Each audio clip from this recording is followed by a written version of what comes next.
जय भीम. माझं नाव सलोनी प्रमोद जगताप. मी इयत्ता 8वीत छत्रपती शिवाजी विद्यालय दोंडबार येथे शिकतेय.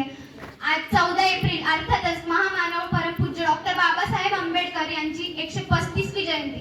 यांच्या जयंतीनिमित्त मी जे काही 2 शब्द बोलू इच्छिते ते तुम्ही शांतचित्ताने ऐकावे अशी माझी नम्र विनंती. दलितांचे ते तलवार होऊन गेले, अन्यायाविरुद्ध प्रहार होऊन गेले.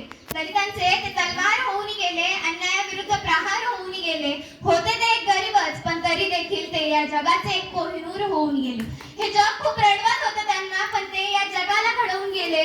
अरे करत कसं नाही काही या लोकांना की वर्गाच्या बाहेर बसून सुद्धा डॉक्टर महामानव बाबासाहेब आंबेडकर या भारताचे स्वतंत्र भारताचे संविधान लिहून गेले. भारताचे संविधान लिहून गेले. सर्वांना समतेचा बंधुतेचा मार्ग दाखवणारे मार्गदर्शक, भारतीय राज्यघटनेचे शिल्पकार, महामानव परमपूज्य बोधिसत्व डॉक्टर बाबासाहेब आंबेडकर यांची आज जयंती.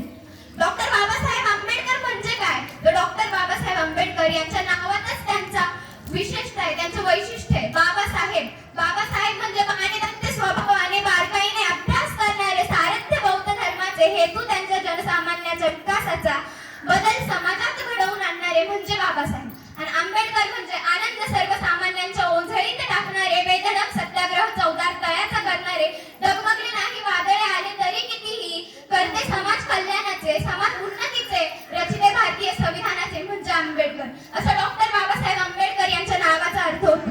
बाबासाहेब म्हणजे कोण? तर बाबासाहेब म्हणजे भारतीय राज्यघटनेचे शिल्पकार. जेव्हा या अनेक वर्षांपूर्वी चातुर्य वर्ण व्यवस्थेच्या नावाखाली आपल्या दीनदलित बांधवांवरती अन्याय अत्याचार केले जात होते, त्यांना खूप मानहानी सहन करावी लागत होती.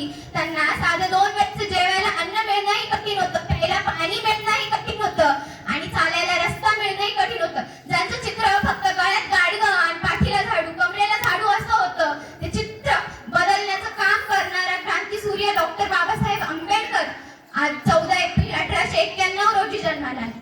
डॉक्टर बाबासाहेब आंबेडकर. आपण या भारतात, स्वतंत्र भारतात अशा अनेक नेते पाहिले ज्यांनी फक्त खुर्चीसाठी राजकारण केलं, पण बाबासाहेब आंबेडकर हे एकमेव असं नाव आहे ज्यांनी फक्त समाजकारणासाठी राजकारण केलं. आणि याचं उदाहरण म्हणजे जेव्हा डॉक्टर बाबासाहेब आंबेडकरांनी महिलांच्या हक्कासाठी हिंदू कोड बिल लिहिलं, तेव्हा त्या हिंदू कोड बिलाची मागणी पूर्ण केली जात नव्हती. तेव्हा डॉक्टर बाबासाहेब आंबेडकरांनी स्वतंत्र भारताच्या पहिल्या कायदेमंत्री पदाचा राजीनामा दिला आणि हिंदू कोड बिलाची मागणी करण्यासाठी आग्रही ठरले. आणि म्हणूनच मला असं वाटतं की त्यावेळेस त्यांनी राजीनामा दिला आणि म्हणूनच आपण सर्व महिला स्त्रिया आज पुरुषांच्या खांद्याला खांदा लावून त्यामुळेच प्रगती करतोय, किंबहुना पुरुषांच्या एक पाऊल पुढेच प्रगती करतोय. आणि ते फक्त भारतीय संविधानात स्त्रियांविषयी आपल्याला जेव्हा हक्क दिले त्यामुळे.